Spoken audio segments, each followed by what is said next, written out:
John Coltrane was one of the greatest musicians who ever lived, for his intense spirituality, his amazing technique on the saxophone, but also his mathematical music theory explorations.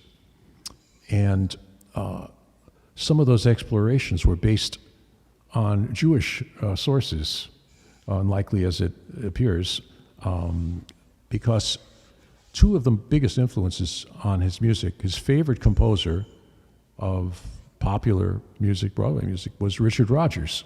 He had this big hit with My Favorite Things, you know. And he treated it kind of like an Indian raga, you know, and blew everybody's minds on the soprano saxophone, which nobody had used in jazz since Sidney Bechet, you know. Mm-hmm. And but he also, there's another tune of Richard Rodgers that jazz musicians love to play. It's called Have You Met Miss Jones? It's from some musical from the 1930s. I don't know which one. But it has a very standard A section.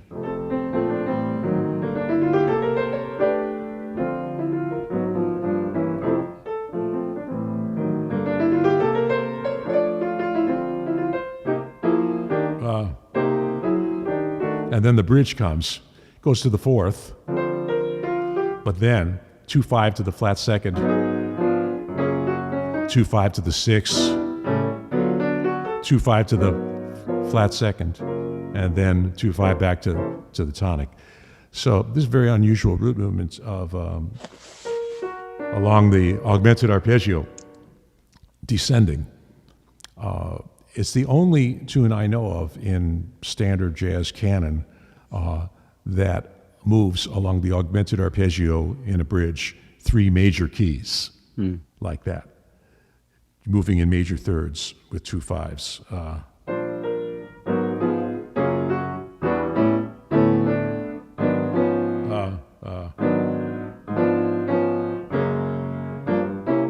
And it all, you know, had to do with the lyrics about Miss Jones, which nobody thinks about anymore, and I don't even know what they are. But when Coltrane started doing his musical explorations that led to giant steps, he ended up moving along the augmented arpeggio the same way, but and descending in major thirds. The same root movement, except it's in a different key. This is B, G, E flat.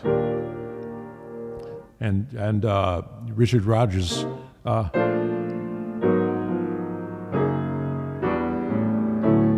moved from B flat to F sharp to D. So it's only a half step off. And then Coltrane also studied out of this book.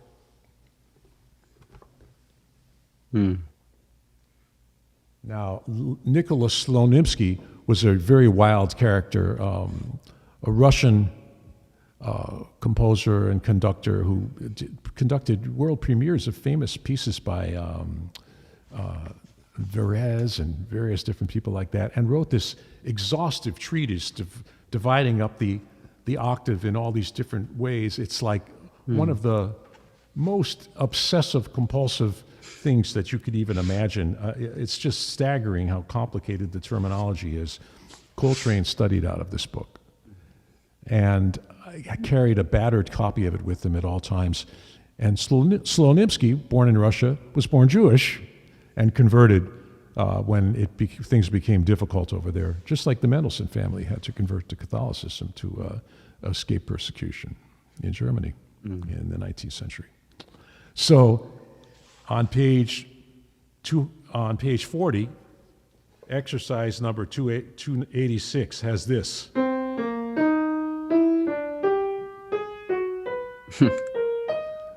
Which is, it's,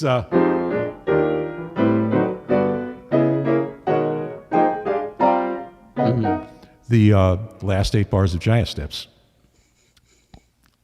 So Richard Rodgers and Nicolas Slonimsky contributed to Coltrane's voracious appetite for learning everything about music and styles of music from all over the world. He listened to Indian music and African music, Japanese music, Chinese music, Middle Eastern music, everything, before they had a term called world music. He listened to everything. And once you know that about him, then you can tell that it's in his playing. And he named one of his sons after Ravi Shankar, Ravi Coltrane, the tenor player.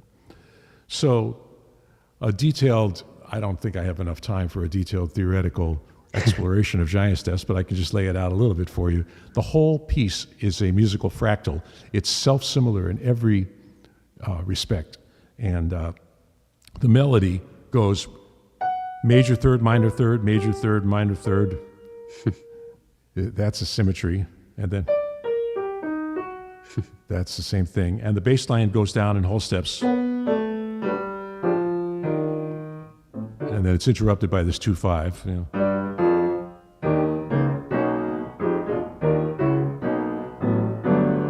Twice. And then it seems like it goes up.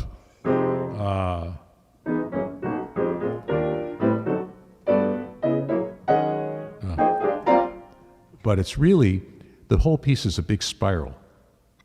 And the root movement is alternating between minor third, and perfect fourth. So that's a symmetrical thing also.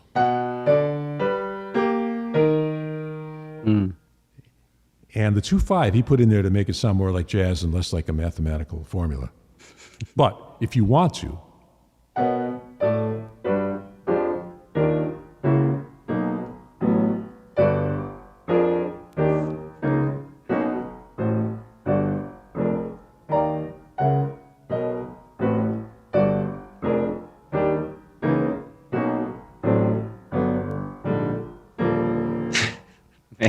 the whole thing is a giant spiral pattern.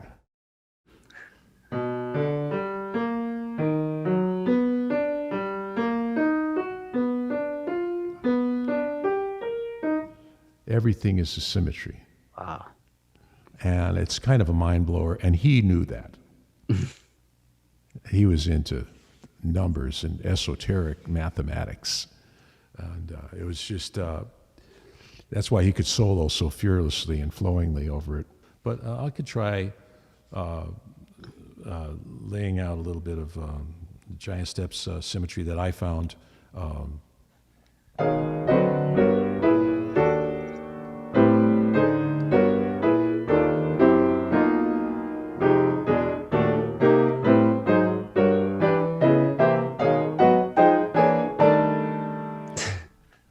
Which instead of tonic and dominant seventh chords, mine are Lydian mode and diminished. So it's like and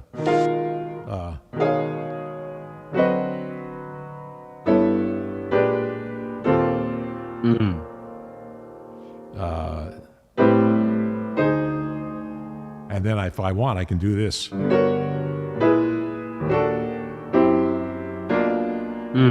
That tonality, which is like what Puccini wrote in Turandot.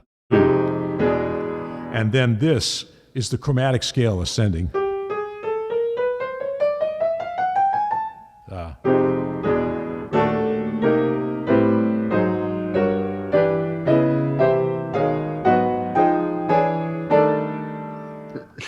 Because an ascending chromatic scale gets to the same place and the same amount of notes as a descending whole tone scale. It's really weird.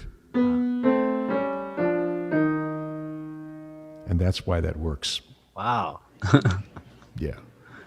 There's so much to it. And it also is related to rhythm changes, altered rhythm changes that Thelonious Monk came up with in those jam sessions at Mittens when they got tired of tenor players taking 28 courses on I Got Rhythm, which of course was written by George Gershwin, right?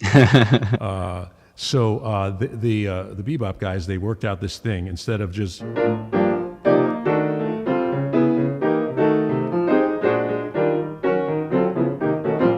went a bunch of descending 2/5s going down in whole steps.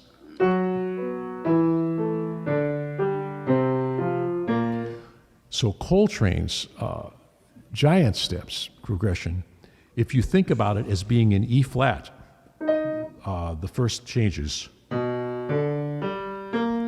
it starts on the flat sixth, just the same way as Monk's.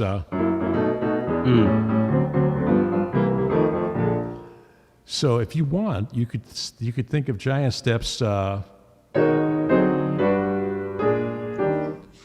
flat 6, 7, 3, 5, 1 as a substitution for 3, 6, 2, 5, 1.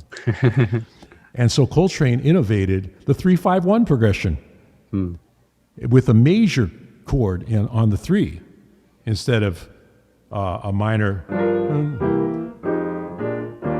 2-5-1. It's,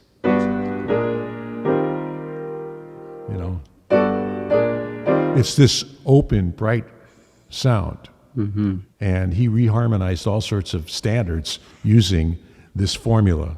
It worked like magic. You could plug it in so many different places, and you hear it in the Bridge of Body and Soul, also written by a Jewish composer. You can't escape it, man. Yeah, well, you mentioned to me also another Coltrane, Richard Rodgers influence on A Love Supreme, and Ooh, yes, I forgot about that one. It's a good one. In the very, very beginning of A Love Supreme, before he goes into in B flat, he goes like this.